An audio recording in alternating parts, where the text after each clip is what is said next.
law on this electoral law, which says that a political party that could give more than 50 women candidates on the electoral list is exempt from having to pay candidature fees.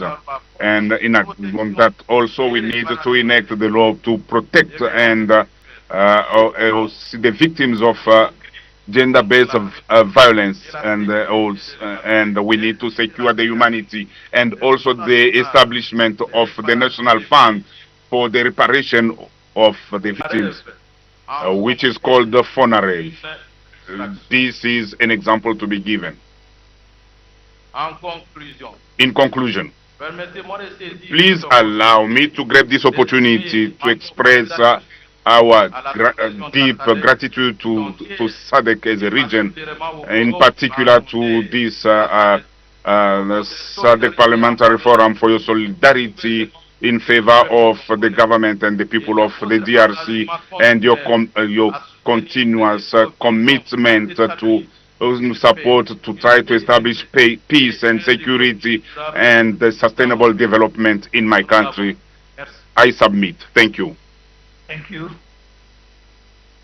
Thank you, Honorable Member. May I remind the Honorable Members to review their presentations and to see where they may summarize in order to keep within the time limit. And thank you, members who have done so. Member from Lesotho, are you prepared to take the floor? I give you the floor.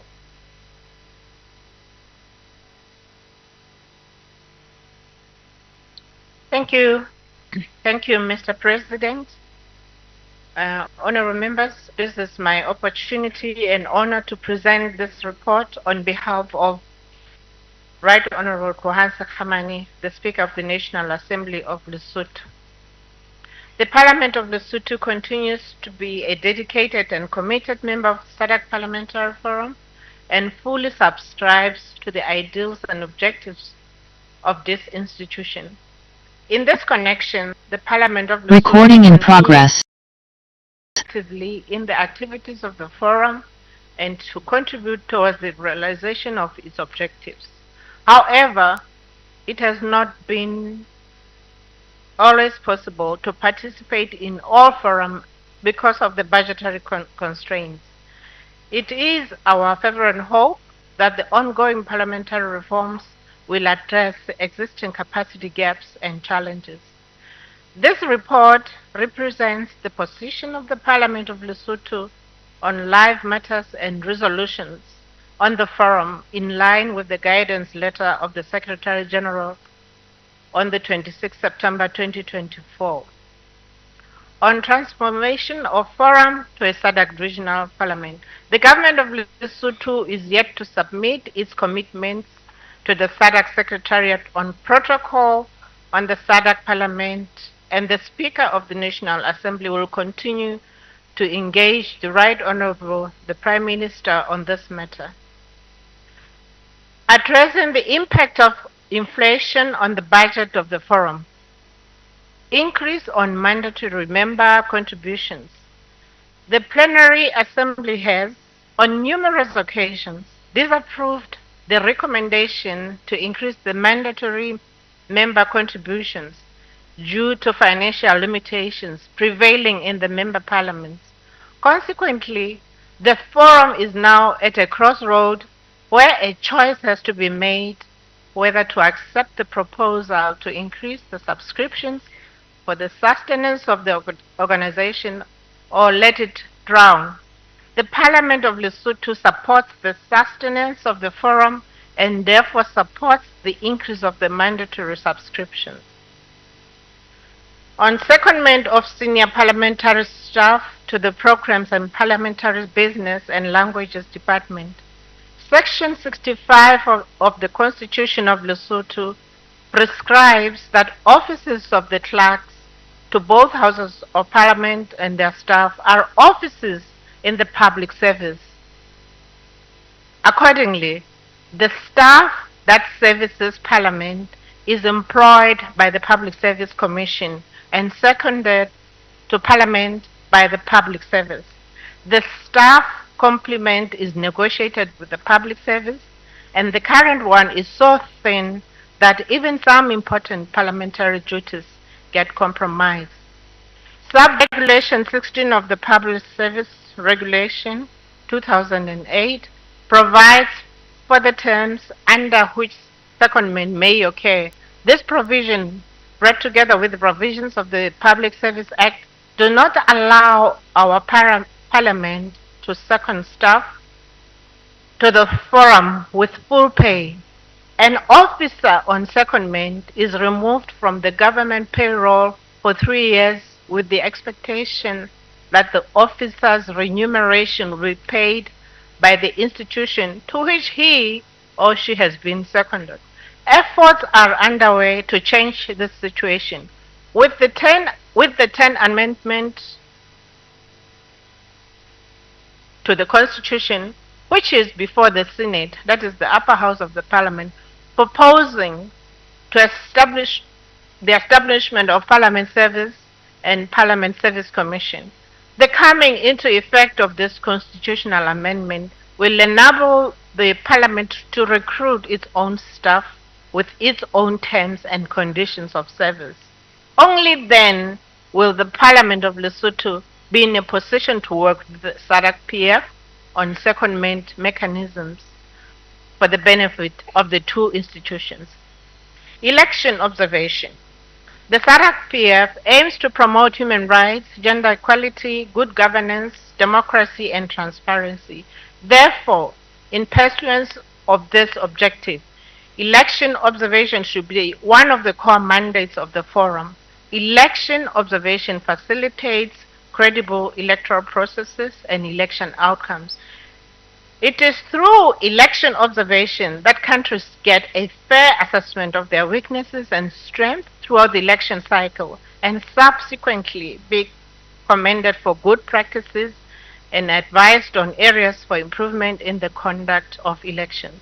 Because of budgetary constraints, the Parliament of Lesotho last participated in the Forum Election Observation Mission in 2012 with the Eswatini, then Swaziland, election of 2012. Funds permitting, our Parliament will continue to send the required minimum of 2 MPs, Member of Parliament, to Forum Commissions. It is our considered view that factoring elections budget in the annual member contributions may lead to non-payment, particularly for the years that the region will have more than one election. As such, the Parliament of Lesotho commits to factor in its annual budget participation of 2 MPs in at least one observation mission per year. Designation of focal person to monitor the domestication of model laws. As mentioned, the Parliament of Lesotho has a serious shortage of staff and has to date not been able to designate a focal person to monitor the domestication of model laws. Efforts are underway to address this challenge. With the ongoing process of enhancing the legal and research departments, we will soon be in a position to make the designation. The Office of the Clerk will communicate the name of the officer who will temporarily be assigned to perform this function while this process unfolds. Implementation of the 2023-2026 Sexual Reproductive Health and Rights and Governance Project. The Parliament of Lesotho, in collaboration with SADC PF, signed the agreement to implement the SRHR and Governance Project on Wednesday, 14th February 2024. The SRHR researcher who had been appointed in the 10th Parliament was reappointed in October 2023. To date, the Parliament of Lesotho has expended $15,928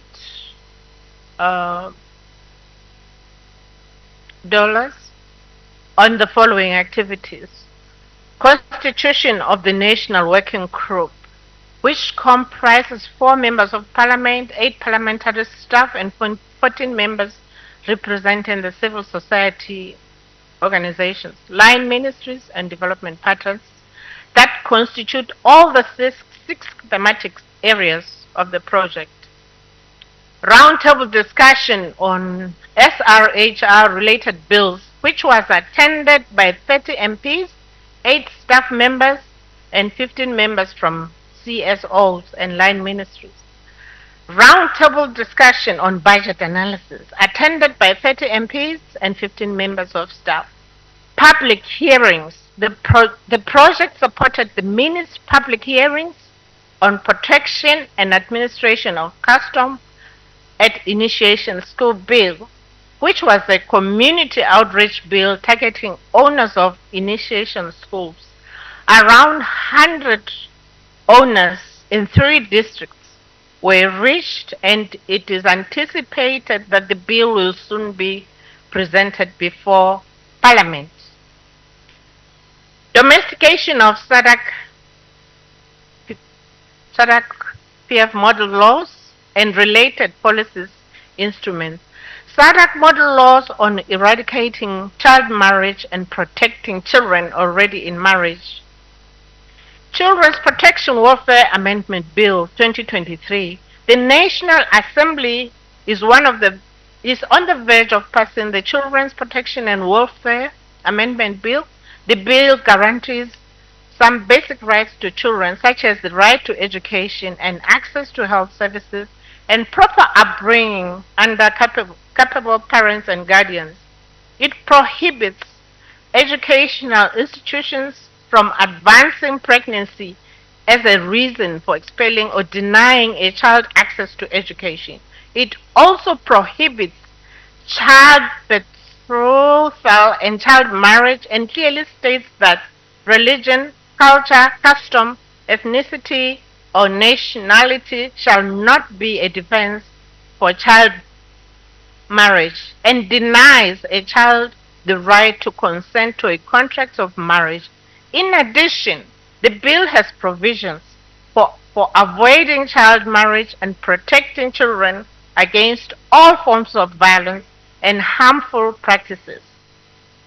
SADC Model Law on Gender-Based Violence, Counter Domestic Violence Act. In 2022, the Parliament of Lesotho enacted the Counter Domestic Violence Act, which provides for the prevention of domestic violence and of rights of prohibits, amongst others, and sexual violence, trafficking, and child sexual exploitation. It further abolishes abusive practices that degrade children and women, including forced child marriage, and has sanctions for offenses. Furthermore, the Act provides for the establishment of shelters, provision of counseling services, and protective environment for victims. SADC Model Law on Elections. To further emphasize that the Parliament of Lesotho subscribes to the ideals and objectives of the Forum, the 10th Parliament of the Kingdom of Lesotho passed National Assembly Electoral Act, or Electoral Amendment Act 2022. It is an act to provide for the amendment to the National Assembly Electoral Act 2011 to expedite the registration of electors, achieving of current electors register, and ensuring that all eligible electors are allowed to register and vote by using the national identity document as proof of identity, and to provide for incidental matters. The Act also seeks to achieve the stability of the government of Lesotho by dealing with controversial issues such as floor crossing, threshold for a political party to be allocated a parliamentary seat, and diaspora voting. Unfortunately, this law is one of the laws nullified by the courts of law after it was contested that they were passed illegally after the parliament had been dissolved, and then recalled upon declaration of state of emergency to address certain issues of importance to the country, including passing certain laws. It is envisaged that this law will be revived after the passing of the constitutional amendment contained in the reform bills. SADC law on public financial management. In our report on the 54th Plenary Assembly, well, on behalf of the Speaker of the National Assembly of Lesotho, I indicated that the Ministry of Finance and Development Planning was reviewing the Public Financial Management and Accountability Act of 2011, and that they were given the SADC model law on public financial management to use as a reference document. The bill was presented to the informal meeting of the Cabinet on the 11th of June 2024 for consideration before presentation to Parliament. Mr. President, in conclusion, I wish to conclude my report by saying this. To the extent that country reports serve as a mirror where we reflect on the work and progress of each country, on the commitments that we have made as representatives of the country, of representatives of the people of our different countries in the subcontinent, they are absolutely critical to work and success, succeed for the success of our organization. This is a platform where we assess our performance against each other and renew our mandates as legislators. It deserves our highest collective support and dedication. Mr. President, I submit. Thank you.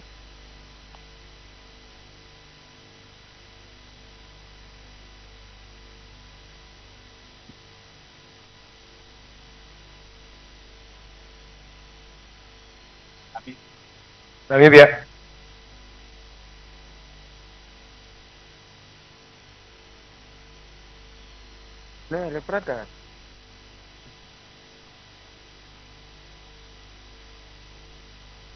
Thank you,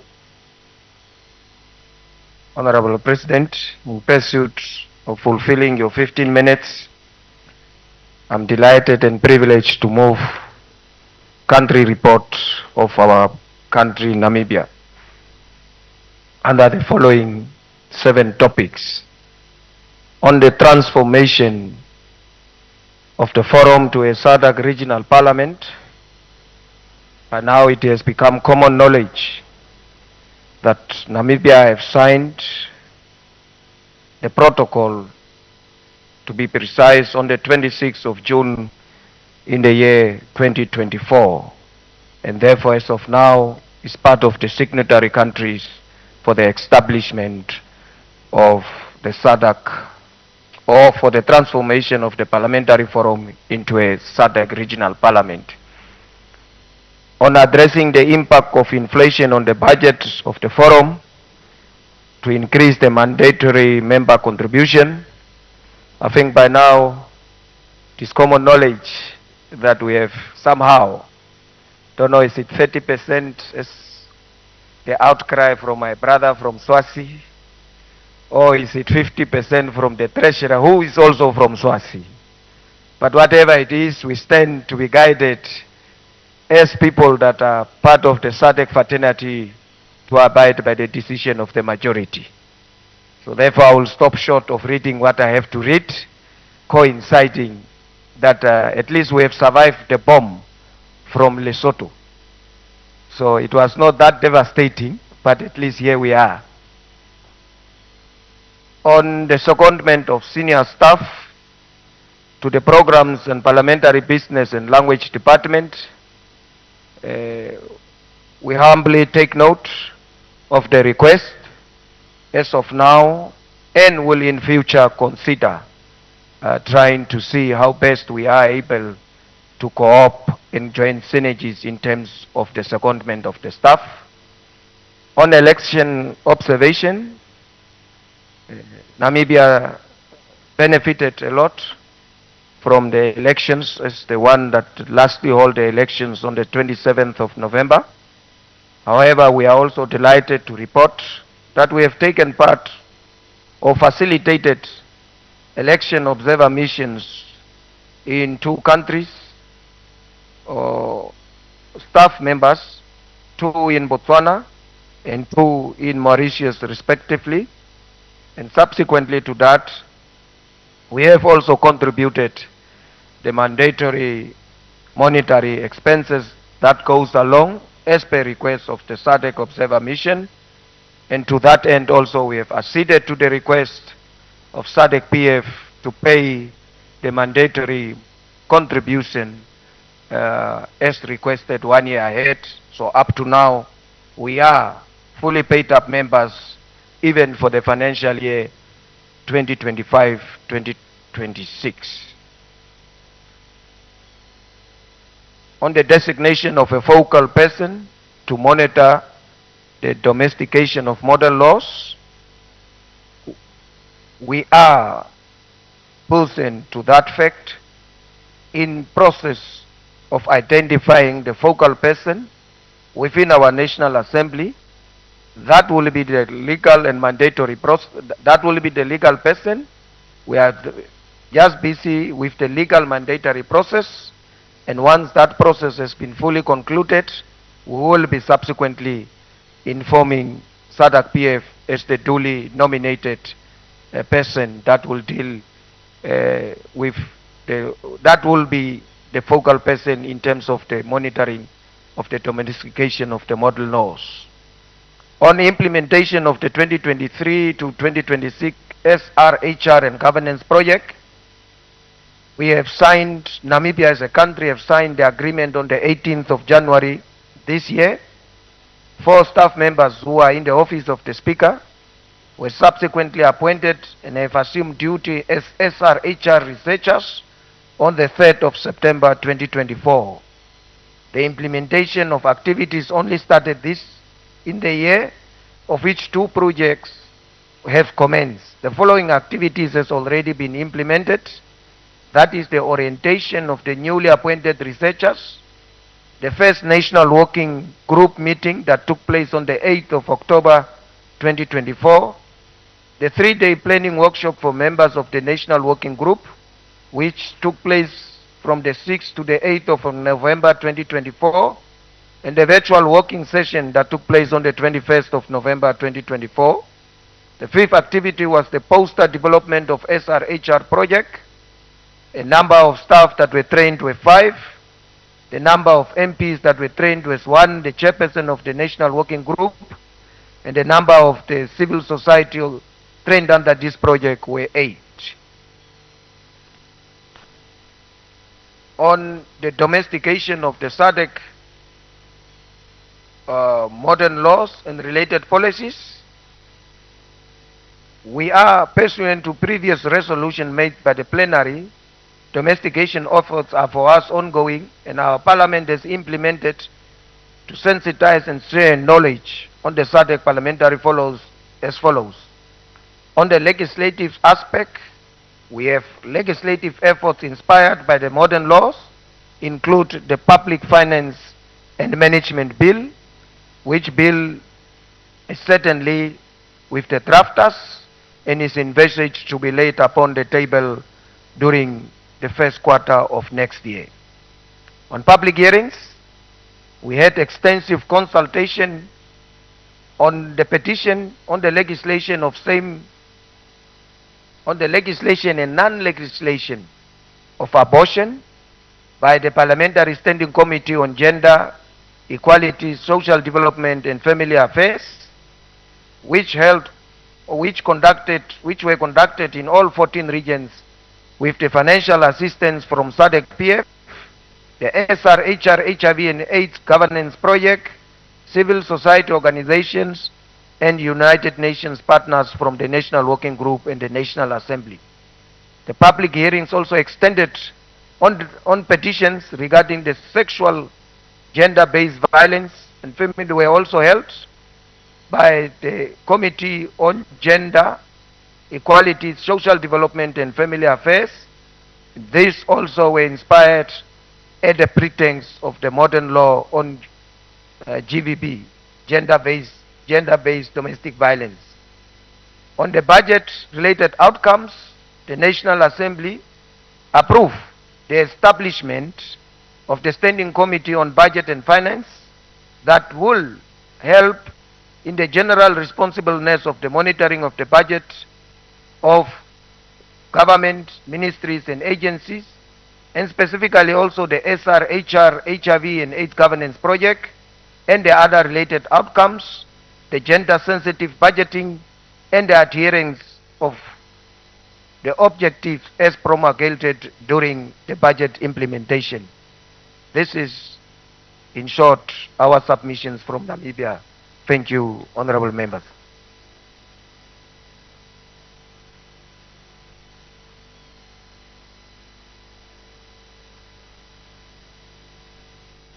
Thank you, honorable member. I will now give the floor to Angola for their report.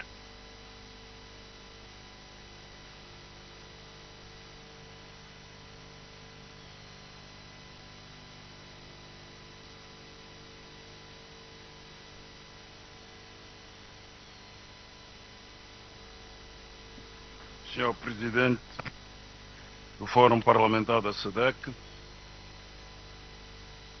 o relatório que vimos apresentar visa trazer ao vosso conhecimento as ações mais importantes e marcantes desenvolvidas pelo nosso país para a implementação das resoluções aprovadas na 55ª Assembleia Plenária do Fórum Parlamentar da SADC, cujo lema, como estamos recordados, foi o papel dos parlamentos na promoção de políticas relativas a energias renováveis na região da SADC e a criação de um mercado energético regional único.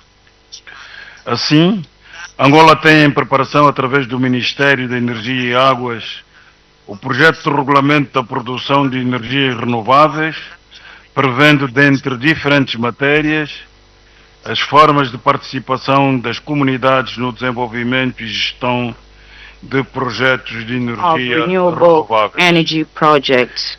Hoje por hoje, Today, we have an installed capacity of 6,272 megawatts, and we expect to reach 8,000 megawatts by 2027, given the investments made in dams and in the various solar energy projects that you have had the opportunity to visit, some of them during the 55th Plenary Assembly. The projects have led to a substantial increase in the country's energy availability and equal substantial reduction in diesel. At the same time as our efforts to produce more and better energy, we are investing considerably in the transport, distribution, and modernization. And by 2025, we hope to have completed the interconnection between the central and southern regions of the country, increasing the energy capacity of some provinces. As we know, the state cannot and should not take on all the nuances in this area. Therefore, we're creating conditions so that the private sector can also participate and even more so invest in the field of transport of energy, and we therefore promoting legislative reforms that will create a different environment, one that is more conducive to the format of the private initiative, so that we can bring this good to the people with quantity, quality, and speed they need. Electrification projects are underway in towns throughout the country, with more than 250,000 new home connections expected, not to mention the structuring of investment for the electrification of other 126 towns through the country.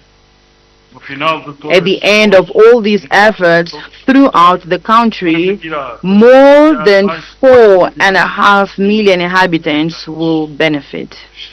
Excellencies, since 2023, the Republic of Angola had the Center for Renewable Energies and Energy Efficiency, Syriac, in Luanda, through which national initiatives will support and coordinate in the creation of technical and professional training centers for renewable energies, qualification, knowledge, and facilitation of investment and youth entrepreneurship, as well as the identification and formulation of thematic content to be introduced at secondary education level.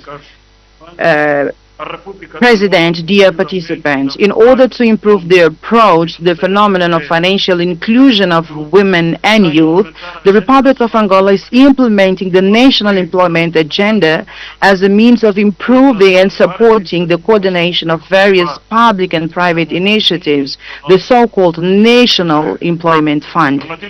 With regards to the Gender Equality and Women's Empowerment Program, the Social Action, Family and Women's Promotion sector signed a protocol with the National Bank of Angola in the fields of education and financial inclusion for families, and to date has sensitized more than 30,273 families in financial literacy as a mechanism for promoting self-sustainability. At the same time, more than 3,186 personal and family finance multipliers were trained, and more than 5,820 bank accounts were opened. In order to strengthen economic empowerment actions and guarantee access to financial services for women, the National Microfinance Forum was also organized with a large turnout of women and men from all over the country. Public consultation is underway to revise the law against domestic violence with the aim of bringing into line with the new Angolan Penal Code and the regional international instruments ratified by Angola. As for the mechanisms that promote women's participation in politics and decision-making, the National Policy for Gender Equity and Equality was approved, linked to the Constitution of the Republic as a basic instrument for methodological guidance at all levels to promote women's participation in all spheres of decision-making and institutions. The position of Vice President of the Republic is held by a woman. Of the 3 ministers of state, 1 is a woman. Of the 23 ministerial departments, 7 are headed by women. Of the 49 secretaries of state, 11 are headed by women. Of the 18 provinces, 6 are headed by women, while 11 are vice governors in these provinces. In Parliament, which is headed by the illustrious and dynamic Dr. Carolina Cerqueira as the president, of the 220 members, there are 84 women, which corresponds to 38.7% of parliamentarians. In the judiciary, one of the highest courts is presided by a woman, the Constitutional Court. The magistrate judicial, 39% are women, and 34% of the public prosecutors are also women. With regard to children, the Republic of Angola has taken significant steps forward by passing specific laws to combat rape and protection to families in general. Amongst many actions, our greatest and best attention has been paid to the Children's Parliament, the National Early Childhood Policy, and municipalization of the 11 commitments on children. President, dear members, a participação do Parlamento Parliament is heavily involved in the strengthening of its role in mitigating electoral risk and creating greater resilience in the electoral process in the SADC region. In our country, a separate law establishes the rules relating to the electoral process, namely voters' registration, the election of the President of the Republic, and the elections of the members of the National Assembly. A separate law regulation of the electoral process, the National Assembly of Angola approved the resolution that fixed the number of members of the electoral commissions by the political parties. Based on the elections of 2022 adopted on the legislations of the model law of the SADC electoral process. Mr. President, the implementation of measures resulting from the decisions and recommendations of the 55th Plenary Assembly of SADC Parliamentary Forum is a decisive process to guarantee the integrations of countries in the region, and for this reason, the National Assembly of the Republic of Angola has made joint efforts with other organs of state in order to guarantee the best domestic implementation of these recommendations. Thank you very much, Chair. Thank you very much, member. Report for Angola. I call on the member for Eswatini for their country report.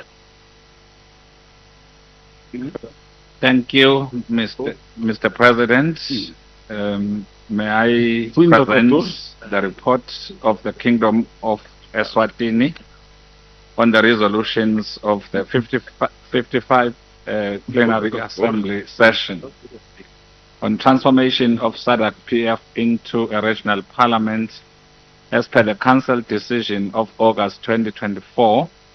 The protocol, which was shared with member states for national consultations, Eswatini as a member state declares that we are in support of the transformation of SADC PF into a SADC parliament and has signed the agreement, noting that this initiative was blessed in Eswatini in 2016 by their Majesties during the courtesy call of the lobby mission, which was led by Advocate Mudenda, Speaker of Zimbabwe.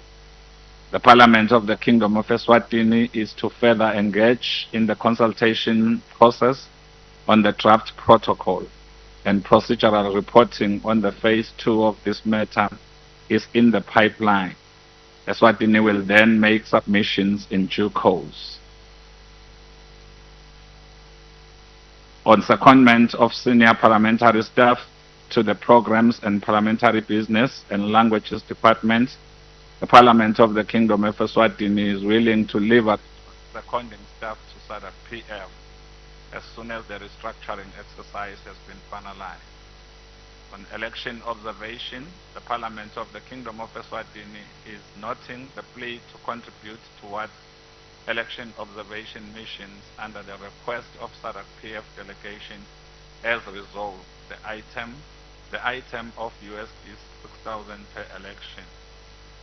On designation of focal person to monitor the domestication of model laws, Ms. Togo Kumede, legal clerk, has been designated by the Parliament of the Kingdom of Eswatini to assist the committee in the monitoring of the domestic of model laws adopted by the Forum.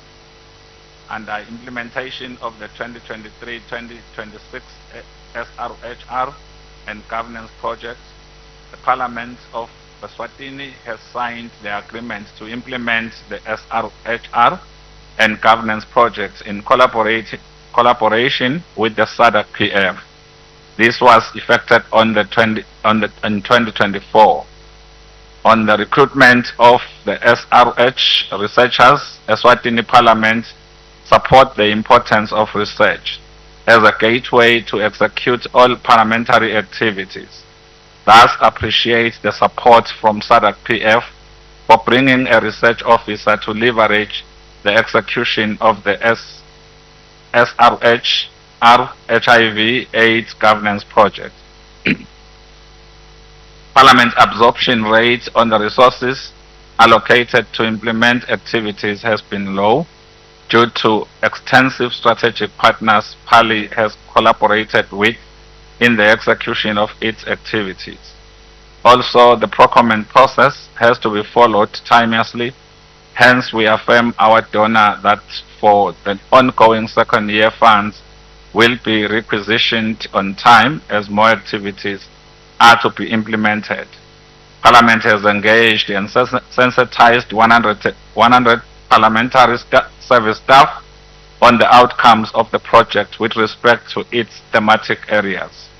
103 parliamentarians, including both the House of Assembly and Senate, has been trained on the project with respect to integrating climate change as a thematic area and the importance of mainstreaming human rights and governance to all focus areas with the support of UNFPA, UNDP. Parliament has such an excellent standing with the civil society, national working group, and relevant line ministries, and 200 of them all have been trained under the project on how best to collaborate as well as appreciating the project thematic areas. On other activities include the following: Parliament engaging with the people, taking Parliament to the people, Waluseni Ngundla Parliament engaged with the public, that is elderly and the youth. The launch of the Women Parliamentary Caucus Strategic Plan with the support of UNDP. Taking Parliament to the people by engaging with the Shiseloni region, targeting primary schools on a call to tree planting to cap on carbon emissions, as well preserve indigenous tree species. Climate change and SRHR integration, a sensitization meeting was held in collaboration with UNDP and the SADC-PF committee, focusing on integrating SRHR and HIV/AIDS governance. This included development of an integrative work plan to be executed in 2025 with UNDP's support. In the area of inclusivity and disability rights, the House of Assembly hosted a sensitization meeting for people living with disabilities to promote equitable access to SRHR services. Addressing gender and human rights, a strategic plan for women was developed focusing on governance and human rights issues. Human rights and governance, the Parliament in partnership with UNESCO, life skills education was prioritized through a sensitization session addressing post-COVID challenges, including gangsterism in schools. Lastly, a cancer awareness campaign highlighted the critical need for prevention, early detection, and access to SRHR-related health services. In recommendation, Parliament prays for extension of the SRHR project implementation to extend up to 2028, reasons being that the impetus of the project during the post-COVID era is sustainable, as the thematic area speaks to all the recurring social ills, and there is such strong political will from members to execute. On domestication of SADC-PF model laws and related policies, the plenary continued with presentation of country reports on the progress on implementation of the resolutions of the 54th plenary.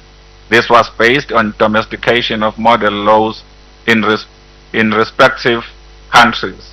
Eswatini as a country unpacked prospects on how the country has fared in the domestication of Eswatini legislative framework with respect to HIV and AIDS model law, gender-based model law, SADC-PF model law on elections, and public finance management model law.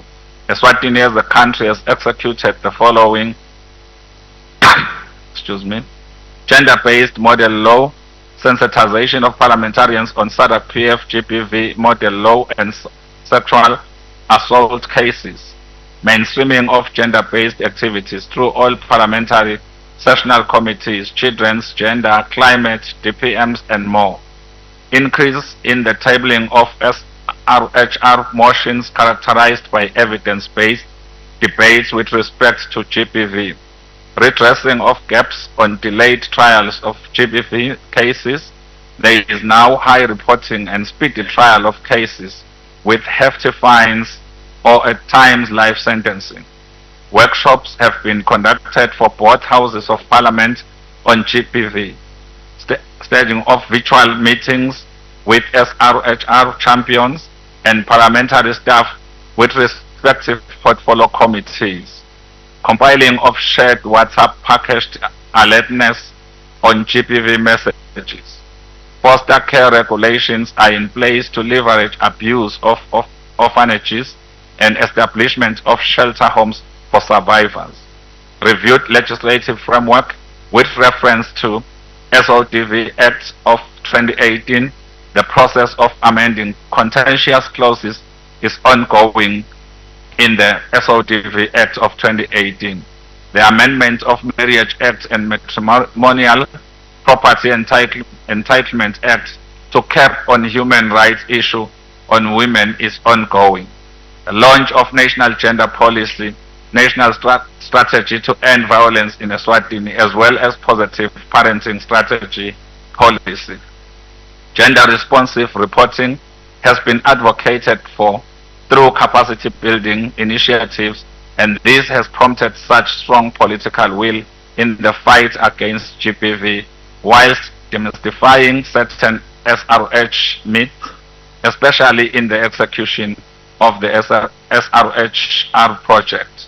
Population Policy Framework reviewed, which was dating back to 2002, to rightfully redress complexities of the demographic dividend in terms of marriage age consent.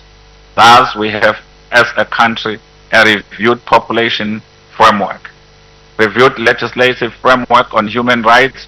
This includes the establishment of the Law Reform Unit to review femicide, the People Trafficking and Smuggling Act, which spearhead the fight against people trafficking and smuggling while ensuring compliance with regional and international five pillars, which are national coordination, international coordination, prosecution, protection and prevention.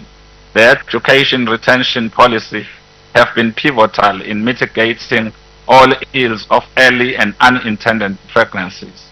In Eswatini, the SADC PF model law on elections has prompted the following. With respect to oversight and legislation, Parliament has prioritized the enactment of comprehensive electoral laws, incorporate international best practices, and address emerging challenges such as digital manipulation and disinformation. Under capacity building and training, Eswatini has effected capacity and training on electoral processes and related legal frameworks and capacity building programs tailored to parliamentarians to enhance understanding of electoral laws, voter education strategies, and the role of technology. With respect to promotion of inclusive participation, there has been inclusive dialogue and representation of diverse voices within society that has been conducted, mitigate electoral risk, where civil society organizations and marginalized groups have been involved. Under public awareness and civic education, the country has conducted robust public awareness and civic education to build resilience against electoral risk and promoting informed participation in the electoral process has been conducted by partnering with educational institutions, media outlets, and civil society organizations. On women election, the country has considered electoral reforms measures that reduce barriers for women and minority candidates by eliminating discriminatory voter registration requirements and enhancing access to voting even for the marginalized groups and the physically disabled. Eswatini has indeed more women representatives, as high as 29 parliamentarians. This is a milestone in the history of the country compared to previous term, which had representation as low as 14 female members. The Women and Elections Act has prompted such strong political will to vote for women. Also, civic education on women elections has also been positive indicator, as it has been conducted in all constituencies by Elections and Boundaries Commission, where civil society were equally engaged. On youth parliamentarians, the country has initiated a youth fund dedicated for empowerment of the youth, where they can start businesses. And there is also a regional development fund, where they start businesses in groups and they are awarded with grants. Also, Climatic Change Unit has collaborated with Parliament in the execution of high advocacy for youth parliament. Implementation of integrated financial management information system. Honorable member, please summarize if you may. Thank you. Thank you, Mr. President. In conclusion, Eswatini applauds the support of civil society, UN Family, National Working Group, line ministries in the execution of the SRHR project. I thank you, Mr. President. Thank you. Thank you, Honorable Member, for the Eswatini country report. I will give the floor to Seychelles for the country report. Thank you, Mr. President.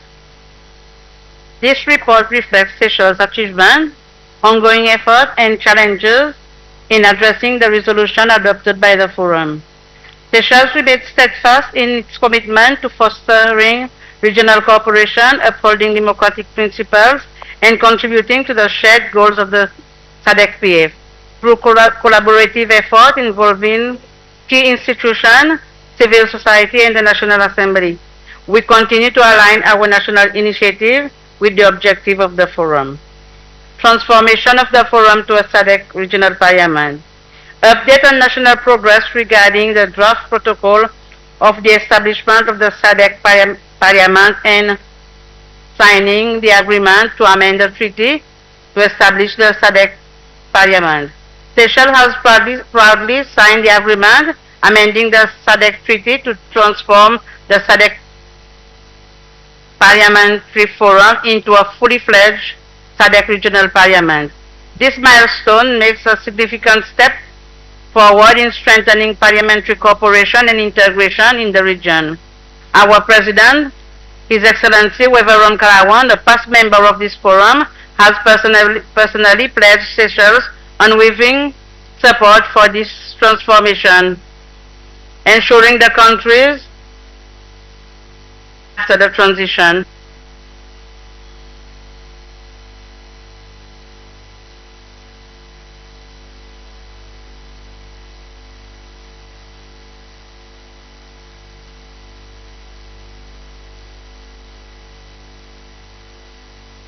Challenges and future plans. We recognize the operational and financial adjustment required to support the new regional parliament and is committed to streamlining its domestic legislation to embrace and accommodate this transformation. As we stand united with the SADC-PF in its journey to establish a regional parliament and remain ready to contribute in shaping its structure and future. Addressing the impact of inflation on the budget of the Forum, increasing mandatory members' contribution. Seychelles remains focused on its commitment to the Forum and has finalized all its payments for SADC-PF subscription, including fee for 2024 to 2025, ensuring that the National Assembly supports the Forum in fulfilling its mandate. And we also participate actively in the decision-making processes of the Forum and through its parliamentary diplomatic undertaking in its lobbies for monetary viability of the Forum. Through prudent fiscal policies, Seychelles is stabilizing its economy, which will enable us to meet our obligation as we continue to address the potential impact of future global economic instability on its financial commitment. Strengthening fiscal resilience remains a priority for our country. Seychelles commits to remain a reliable contributor to the SADC PF budget, and we will work to sustain its financial commitment in the years ahead. Secondment of senior parliamentary staff to the program and parliamentary business and languages. Despite its smallest in terms of human resources, the National Assembly Service of Seychelles has assisted the SADC PF Secretariat in the past through the secondment of HR staff to the Human Resources Subcommittee of the Forum. The National Assembly Service revised its organizational structure this year, adopting a more strategic approach to enhance efficiency and service delivery. This restructuring involved merging certain divisions to streamline operation. The new structure also introduced a board of directors, with the clerk assuming the chairmanship role of the board. This governance framework aims to strengthen decision-making processes and align operation with the strategic goal. As we continue to explore the possibility of seconding experienced staff members to the forum, particularly in area of program and parliamentary businesses. Challenges faced are limited human resources within the National Assembly Service, pose challenge for regional contribution in the future. But Seychelles is keen to propose a staff exchange program amongst SADC member parliament to foster professional development and knowledge sharing, and remain committed in supporting the SADC PF and may consider seconding staff in the future. Election observation. Contribution towards supporting election logistics and sponsorship for MP for election observation mission. Seychelles has a strong history of promoting democratic principles and has hosted election observers, such as during its 2020 general election, ensuring transparency and fairness. The National Assembly remains an advocate for election observation mission as a key tool for upholding democratic values in the region. But with this said, it also recognizes the valuable resources required to invest in this important democratic process, specifically in logistical preparation. We currently lack budgeted funding to participate in election observation mission, but aspire to allocate resources in the future to enable active MP participation. Seychelles remains fully supportive of this resolution and look forward to contributing to election observation mission as part of its future priority. Domestication of SADC model law. Through its oversight mechanism, the National Assembly engaged actively with the ministries, departments, and other agencies of the executive to domesticate model law. The Women Parliamentary Caucus of the National Assembly, in collaboration with Attorney General's Office and the Family Department, is collaborating with the Attorney General Office and the Family Department to amend the Domestic Violence Act 2020 to include clauses from the SADC PF violence. The Electoral Commission of Seychelles is currently amending the Election Act in preparation for the national election in 2025. The stakeholder engagement process includes all political parties, with proposal mirroring the SADC PF model law on election to strengthen the electoral framework governing election in Seychelles. Seychelles acknowledged the need for enhanced capacity to monitor the implementation of domesticated law. Strengthening oversight mechanism remains a priority, and will consider in the near future appointing a focal person in the National Assembly to oversee the domestication of SADC model law. But in the meantime, all affairs of SADC PF are coordinated through the desk officer for SADC PF. And we are committed to accelerating the domestication process and aligning its national legislation with SADC standard. implementation of 2023-2026 SRHR and governance project. Progress on the agreement to implement the project, recruitment of researchers, resource allocation, and activities. Seychelles has assigned the agreement to implement the third phase of the SRHR HIV and AIDS governance project, which focus on capacity building and community engagement. The SRHR committee has organized advocacy meetings with different stakeholders to influence policies and action related to SRHR. Local partners, including the Ministry of Health and Family Affairs Department and the National AIDS Council, have pledged solidarity and committed resources to support the important project. As I come to an end, let me say that sadly the National Assembly of Seychelles lost a vulnerable member of the SRHR committee last year. The late Honorable Rosie Bistoke, who served as chairman of the committee, was instrumental in advancing the work of the SRHR mandate. May her soul rest in peace. Despite this loss, other members of the committee remain steadfast in carrying forward her legacy through the ongoing commitment and engagement towards the committee's objective. Budgetary constraints limit the scale of current initiatives, especially since now Seychelles Parliament do not qualify for funding from the Swedish International Development Corporation Agency for the third phase of the Sexual Reproductive Health and Rights HIV and AIDS governance project.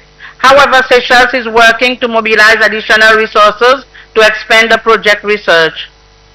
Seychelles remains a dedicated partner in advancing the SRHR and governance project and will continue prioritizing investment to promote health and rights across the region. As I conclude, Seychelles is proud of its contribution to the SADC-PF and remains steadfast in its commitment to the forum objective. Despite challenges, the nation continues to demonstrate leadership and collaboration in areas of governance, legislative, alignment, and regional development. With the unwavering support of its government, institution, and partner, Seychelles is confident in its ability to achieve its shared regional goals. Furthermore, Seychelles fully supports the transformation of the SADC Parliamentary Forum into a regional parliament. This transition will not only enhance the role of parliamentary diplomacy within the region, but also strengthen governance, accountability, and collaboration among member states. And Seychelles believes this transformation will greatly benefit the SADC region by fostering inclusive development and empowering the voices of its citizens. We remain committed to working hard, hand in hand, with fellow member states to realize this vision and ensure the continued success of the SADC Parliamentary Forum. Mr. President, I thank you and I beg to submit. Thank you, Honourable Member, for the report from Seychelles. We'll give the floor to South Africa. Thank you very much, Mr. President.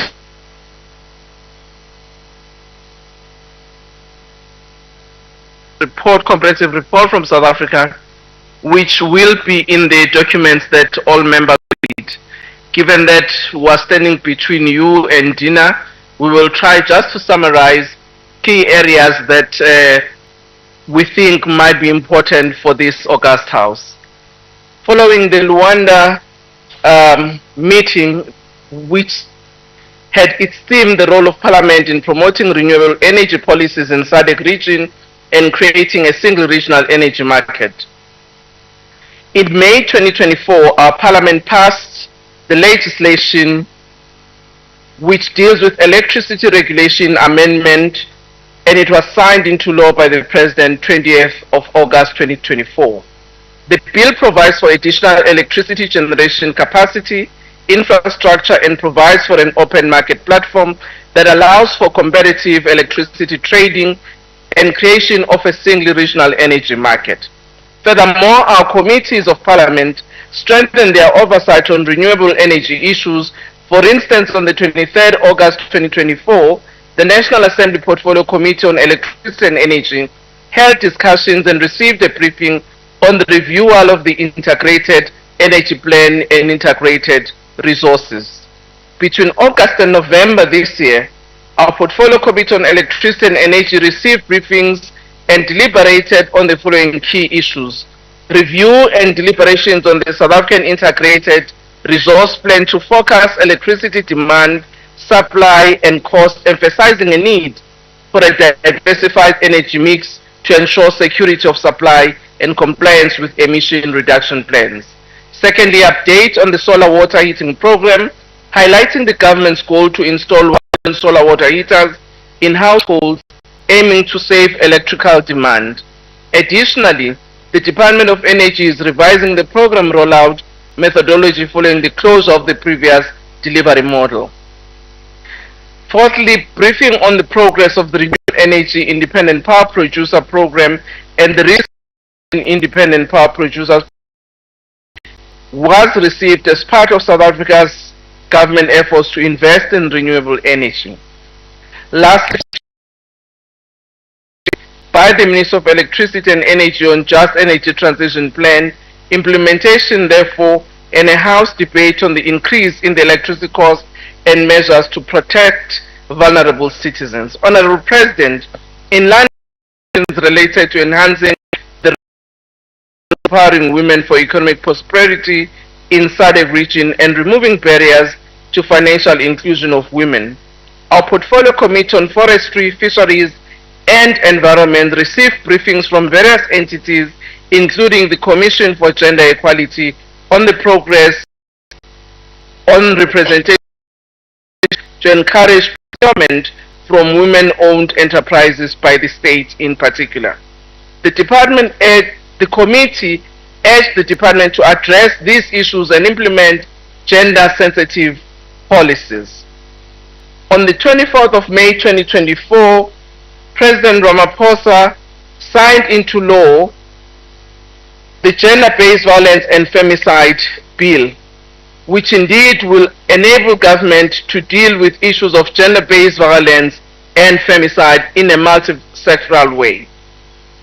Parliament has been considering the Prevention and Combating of Hate Crimes and Hate Speech Bill since 2018. After rigorous scrutiny, debate and public consultation by both houses of Parliament, the bill was passed into law on May 2024.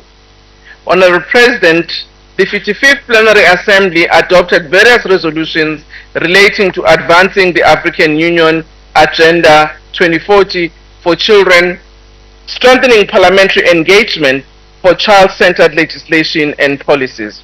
I wish to report that in respect of South Africa, we are currently reviewing our children legislation, but also our Marriage Act.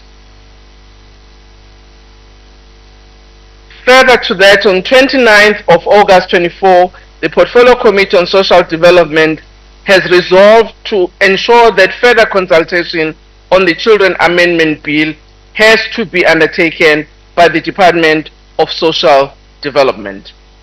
The 55th Plenary Assembly also adopted various resolutions on enhancing the role of Parliament in mitigating electoral risk and building greater resilience in electoral processes in the SADC region. Among others, the resolution urges national parliaments to leverage their legislative mandates to enact and oversee laws that focus on electoral risks, prevention and management, and the enhancement of resilience in electoral processes to ensure the integrity and credibility of elections. I wish to report, Mr. President and honorable members, that on May 7, 2024, the President signed into law the Electoral Matters Amendment Act 14 of 2024. Among others, this act seeks to amend the Political Party Funding Act 2018 so as to provide for the regulation of the private and public funding of independent candidates and independent representatives and matters incidental thereto. I also wish to report, in accordance to the resolution of the 55th plenary session, that South Africa has been able, among other things, to start the trading within the African Continental Free Trade Area. It has become the first among the Southern African Customs Union to start trading as part of this arrangement that was agreed to by our African heads of state. We also adopted, as this assembly, particularly the 55th Plenary Assembly, resolutions related to climate change, food security, sustainable agriculture, sexual and reproductive health rights, and effective governance of natural resources. In response to this, South African Parliament considered and ultimately passed the Climate Change Bill, which was signed into law by President Ramaphosa on 18 July 2024 and published as the Climate Change Act 2022 on 23 July 24. This act marks the establishment of comprehensive legal framework to regulate the impacts of climate change in South Africa, with the goal of achieving net zero emission by 2050, aligning with the country's commitment under the United Nations Framework Convention on Climate Change. Honorable President and honorable members, since we requested by the SADC-PF to include in our country reports assessment of progress made on live matters and in implementing resolutions of the 55th Assembly, I wish to conclude by reporting the following regarding progress at national level for giving comments on the draft protocol on the establishment of the SADC Parliament. Our Parliament has received correspondence from our International Relations and Cooperation Ministry confirming receipt of a letter from the SADC Secretariat informing our government on the entry into force of the agreement amending the SADC Treaty. As per our legislative process, our Assembly Portfolio Committee on International Relations and Cooperation, as well as the Select Committee on Security and Justice in the National Council of Provinces, will receive briefings on the matter and will do everything possible to ensure that we actually finalize the draft protocol as is requested.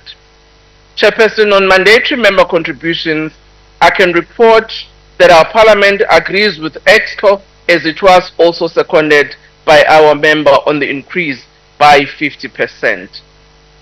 I will not deal with all other matters, as I indicated, President, that the report is in the documentation that members will read, such that next time when I invite you, you are not going to run away to go to dinner because we would have had a long program. Thank you very much. I submit. Thank you very much, Honorable Member, for the report and for the touch of humor in the conclusion. I have reached the report Zimbabwe. I am sorry that once again Zimbabwe is at the end of the list. It was not my intention, but it turned out to be that way. I would still urge the member presenting the report to summarize in consideration of time. Thank you.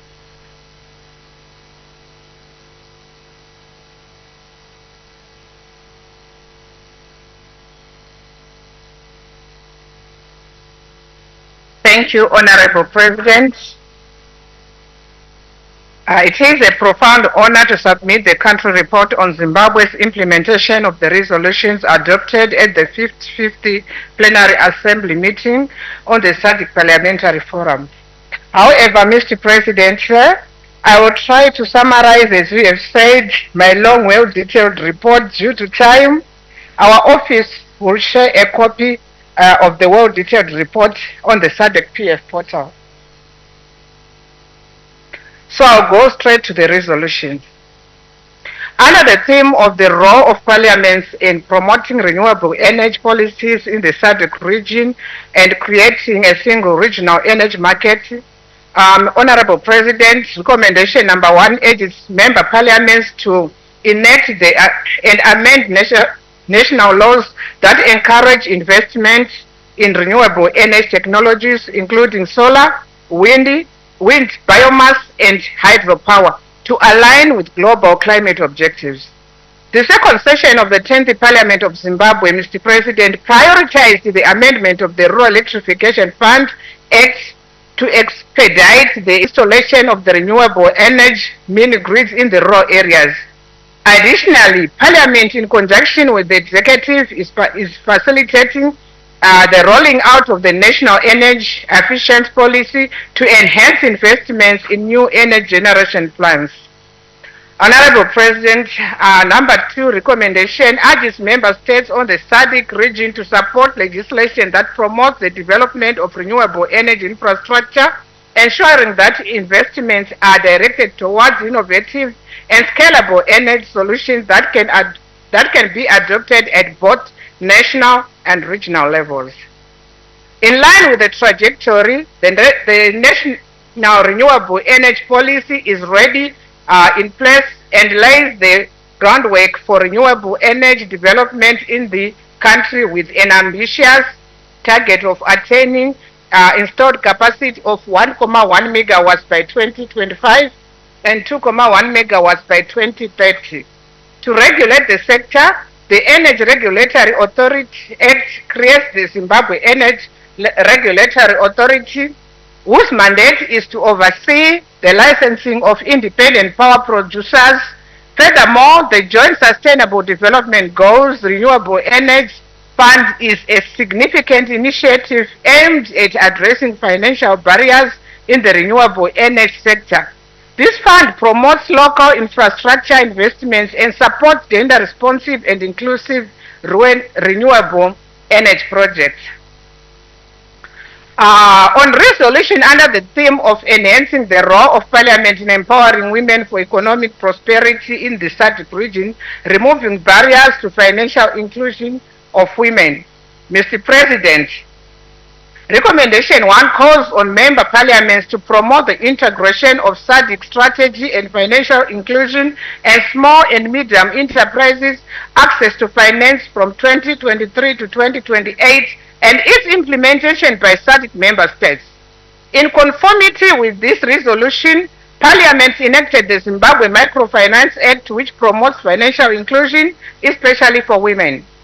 The Act provides a legal framework for microfinance institutions to operate and offer financial services to underdeserved populations, including women and youth, as well as persons with disabilities. On recommendation 4, Mr. President, it urges member states to take key action to improve the financial inclusion of women entrepreneurs, including gender-responsive planning and budgeting, such as providing tax reliefs and subsidies to encourage the growth of women-led ventures, and gender-responsive procurement by mainstreaming gender in procurement, empowering women entrepreneurs, sourcing strategically, subcontracting and managing and improving performance through benchmarking and capacity building. In keeping with this recommendation, the government of Zimbabwe made a significant commitment to gender equality by introducing gender-responsive budgeting through the Budget Call Circular number 1 of 2021 from Treasury, which made mandatory for all public institutions to mainstream gender allocate resources for gender in their budget. This initiative aims to ensure that the budgeting process is gender responsive. It mandates that procuring entities consider gender balance when awarding contracts as a way of promoting equity for women's participation. Honorable President, another recommendation calls upon member states to develop and promote financial products specially designed for women, such as savings accounts, microloans, and insurance, tailored to meet their unique needs and preferences. To this end, the Cooperatives Act in Zimbabwe provides for a formation, operation, and regulation of cooperatives, promoting self-help and economic empowerment initiatives for women in communities. In addition to the proposed savings and credit cooperative societies, that is SACCOs, bill is designed to enhance financial inclusion for women and youth through savings and access to credit for emerging enterprises. The report on the resolution under the theme collaborative approach in addressing violence against women in elections and politics in the SADC region, the role of parliament. Recommendation number 1 calls for a national parliaments to ensure a coordinated and collaborative approach with other stakeholders to address all forms of violence against women. Through the enactment of the enforcement of comprehensive laws, the establishment of robust oversight mechanisms, and the implementation of widespread public awareness campaigns, the Parliament of Zimbabwe plays a key role in enacting and amending laws that address GBV, including politically motivated violence against women. To that effect, Mr. President, Parliament enacted the Domestic Violence Act and the Sexual Offences Act, which provide legal protection for survivors and hold perpetrators accountable. On top of that, the Zimbabwe Women Parliamentary Caucus has been actively involved in raising awareness and among members of the public and within their constituencies about the dangers of GBV against women in elections. The strategy aimed at encouraging women to support each other during any elections in any elections. Every year, the Zimbabwe Women Parliamentary Caucus, together with its partners, participate in the commemorations of the 16 days of activism against gender-based violence. These activities have contributed significantly to increasing awareness among the people on urgent need to curb GBV. Mr. President, I wouldn't have done justice if I don't acknowledge my Speaker of Parliament, the Parliament of Zimbabwe, Honorable J.F.N. Mudenda, on the contribution that he does to the Zimbabwe Women Parliamentary Caucus. He is our #1 gender champion, and he has initiated the establishment or the formation of the he-for-she champions, the male MPs, and they are now at 56. I salute you, my Speaker. Mr. President, on the resolution advancing the AU Agenda 2040 for children, strengthening parliamentary engagement for child-centered legislation and policies, our recommendation encourages national parliaments to support legislation and policies aimed at achieving universal access to quality education, particularly for marginalized and vulnerable children, and expand healthcare services to include comprehensive child health and mental health support. The Education Amendment Act in Zimbabwe represents a significant step towards enhancing the protection of child rights within the educational system. This act aims to address various issues related to access to education, the quality of education, and the overall well-being of learners in schools. Mr. President, on resolution number 6, which talks to the role of Parliament in mitigating electoral risks and building greater resilience into electoral processes in the SADC region, and also resolution number 7, which also speaks to the progress, opportunities, and challenges for SADC member states under the African Continental Free Trade Agreement, Agenda 2063, and Program for Infrastructural Development for Africa, reharnessing the role of members of Parliament and in regional trade and economic integration, and resolution number 8, which speaks to the enhancing the role of regional parliamentary model laws oversight committee in monitoring the domestication of SADC model laws and implementation of the related policies and laws through structured reporting frameworks and mechanisms, and look at the domestication of the Sendai framework for disaster risk management. Mr. President, though I would have liked to read the recommendations and Zimbabwe interventions on those three, on each of the three resolutions, due to time, allow me to refer the honorable members to the document which is going to be shared by the Zimbabwe Secretariat on the SADC portal.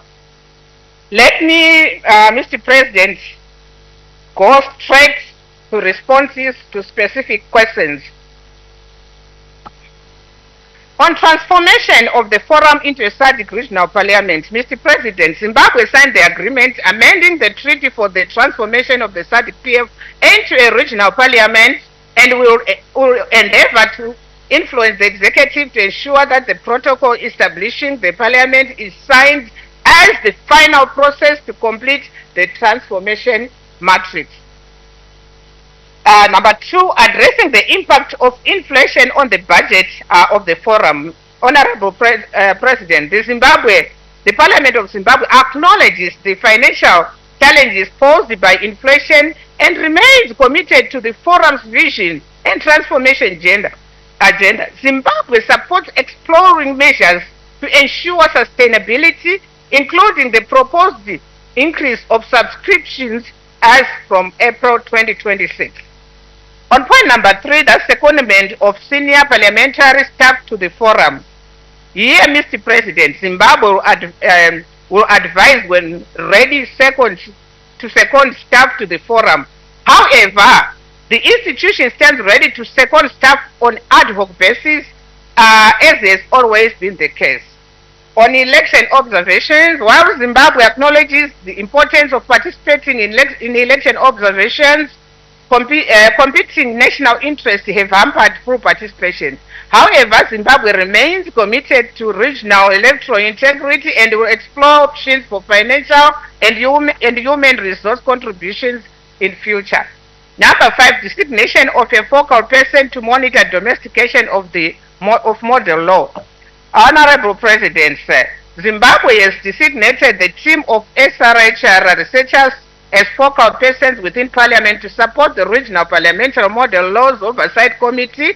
The appointed team will facilitate the monitoring and domestication efforts and ensure alignment with the model laws adopted by the Forum. On 6th, that is implementation of the 2023 to 2026 SRHR and governance project, Zimbabwe, Honorable President, has made significant progress in implementing the SRHR and governance project. One, the agreement to implement the project has been signed and the launch took place on the 3rd of October 2024. Two, Parliament has utilized allocated resources to conduct awareness campaigns and stakeholder engagements. On domestication of SADC-PF model law and related policies or instruments, Honorable President, Zimbabwe has made notable strides in domesticating SADC-PF model laws and related policies. For example, the SRHR project funded by the Joint Committee of Justice, Legal and Parliamentary Affairs and Human Rights at the Parliament of Zimbabwe to carry out public hearings on the death penalty abolition bill, that is HB 5/2023, Administration of Estates Amendment Bill HB 3/2024, and Criminal Laws Amendment, Protection of the Children and Young Persons, that's HB 4/2024. This resulted on the Criminal Laws Amendment, Protection of Children and Young Persons Act 2024, number 1. Zimbabwe, Honorable President, remains committed to advancing regional integration and legislative harmony within the SADC framework. I do so submit, my President.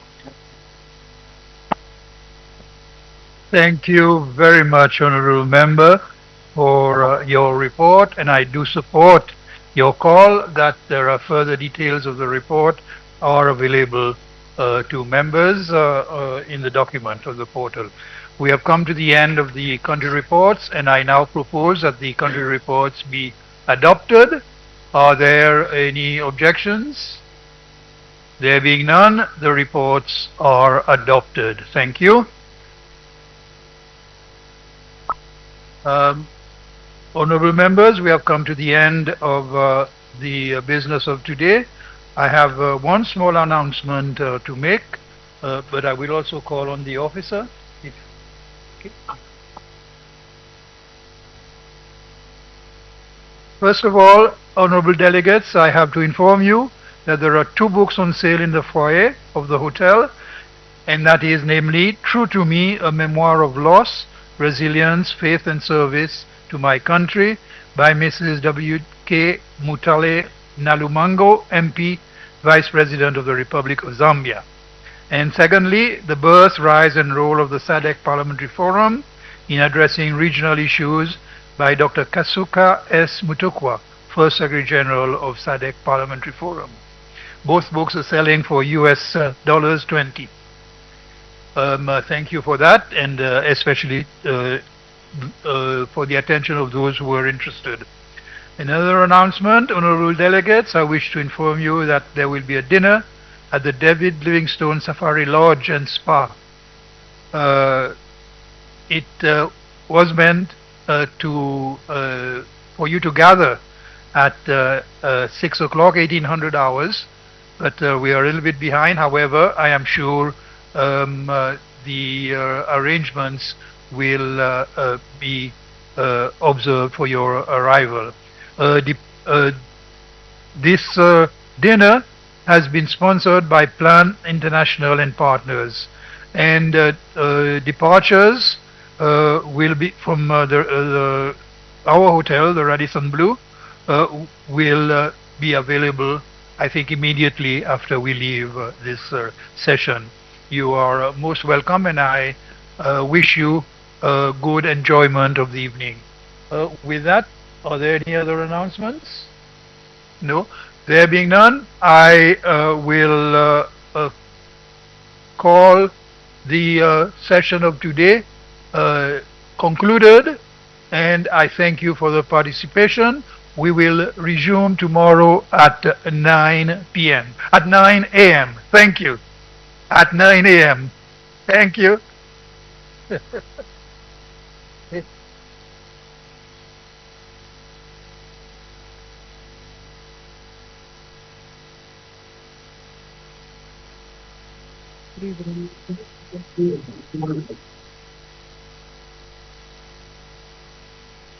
Platforms. This note actually does bring us to the end of today's business. Like you've heard, business will resume tomorrow at 9 hours in the morning. Right, and close.